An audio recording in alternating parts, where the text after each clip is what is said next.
बादशाह की बेटी और एक आशिक। यह कहानी एक ऐसे आशिक की है जिसने सच्चे ईमान और सब्र से बादशाह की बेटी का हाथ मांगा। यह केवल एक प्रेम कथा नहीं बल्कि ईमान, सब्र और तकवा की मिसाल भी है। तो बने रहना हमारे साथ। किसी दौर में एक बहुत ही प्रतापी और न्यायप्रिय बादशाह था। उसकी एक बेटी थी जिसकी सुंदरता और शालीनता के चर्चे दूर दूर तक फैले थे। वह सिर्फ रूपवती ही नहीं बल्कि नेकदिल और परहेजगार भी थी। उसके नसीब में कौन होगा, यह सवाल सबके मन में था। बादशाह ने ऐलान किया कि जो भी उसकी बेटी से निकाह करना चाहे उसे अपनी काबिलियत साबित करनी होगी। कई अमीर लोग और राजकुमार आए, लेकिन वह खुदा से दुआ करती रही कि उसका जीवन साथी ऐसा हो जो सच्चा आशिक़ खुदा हो। उसी शहर में एक गरीब लेकिन नेकदिल नौजवान रहता था। वह अल्लाह और उसके रसूल से बेइंतहा मोहब्बत करता था। वह इबादत गुजार और सच्चे दिल का मालिक था। जब उसने सुना कि बादशाह अपनी बेटी के लिए हमसफर ढूंढ रहा है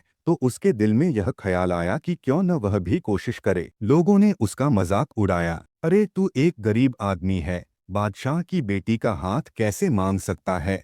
लेकिन उसने सब्र किया और अपने अल्लाह पर भरोसा रखा। जब वह बादशाह के महल पहुंचा तो दरबार में कई अमीर और रईस लोग पहले से मौजूद थे।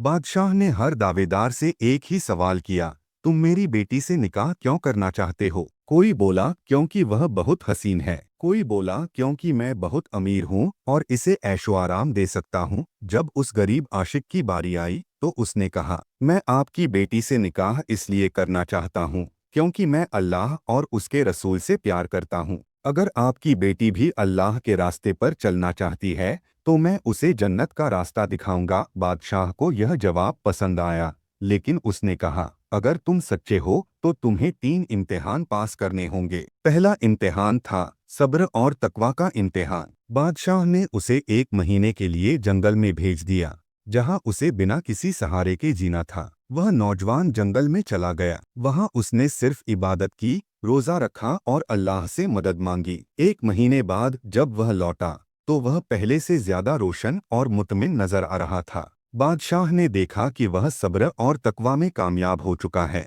दूसरा इम्तिहान था अमानतदारी। बादशाह ने उसे एक सोने की थैली दी और कहा, इसे 1 महीने तक अपने पास रखो और फिर वापस लाओ। वह नौजवान वह थैली लेकर चला गया। रास्ते में उसे एक गरीब औरत मिली जिसका बच्चा भूख से रो रहा था। उसने बिना सोचे समझे थैली से कुछ सोने के सिक्के निकालकर उसे दे दिए। जब वह बादशाह के पास लौटा और थैली वापस की तो बादशाह ने देखा कि कुछ सिक्के कम थे। उसने वजह पूछी तो नौजवान ने बताया कि उसने एक भूखे बच्चे की मदद की थी। बादशाह मुस्कुराया और कहा, तुमने साबित कर दिया कि तुम्हारा दिल रहमदिल और अमानतदार है। आखिरी इम्तिहान इखलास और सच्चे इरादे का था। बादशाह ने कहा, अब तुम मेरी बेटी से मिल सकते हो। जब वह उस लड़की से मिला तो उसने सिर झुका लिया और कहा, मैं तुम्हें अल्लाह के लिए चाहता हूँ, ना कि तुम्हारी खूबसूरती के लिए। बादशाह की बेटी की आंखों में आंसू आ गए। उसने कहा, मैंने भी हमेशा ऐसे ही शौहर की दुआ की थी जो अल्लाह से मोहब्बत करता हो। बादशाह ने ऐलान किया कि उसकी बेटी का निकाह उसी गरीब लेकिन नेकदिल नौजवान से होगा। लोगों ने देखा कि पैसा और ताकत नहीं